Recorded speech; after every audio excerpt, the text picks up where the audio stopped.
We will show in this video how to use Excel to construct a histogram for the audit time data. The label "Audit Time" and data for the 20 audit time has been entered into cell A1 to A21. Also, descriptive labels have been entered into cell C1 and D1, and the class limit and frequency presented in cell C2 to C6. To construct a histogram, select cell C2 to C6. Go to the Insert tab. At the Chart options, choose Insert Column Chart and select Clustered Column.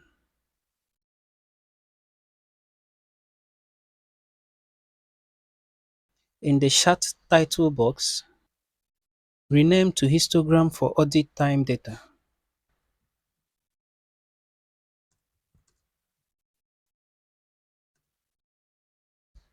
At the Chart Tool Design tab, select Quick Layout, choose Layout 8. On the chart area, change the histogram axis title to Audit Time in Days.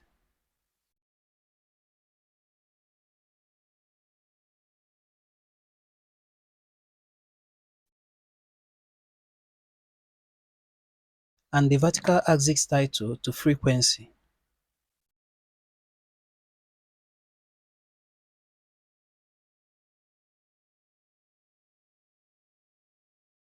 Select the vertical value axis and double-click.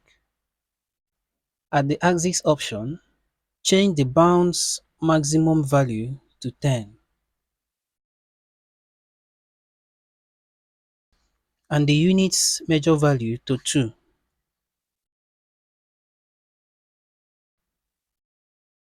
Select the histogram bars. At the Chart Tools Format tab, set the fill to dark red and shape outline to black. Displayed is the histogram for the audit time data.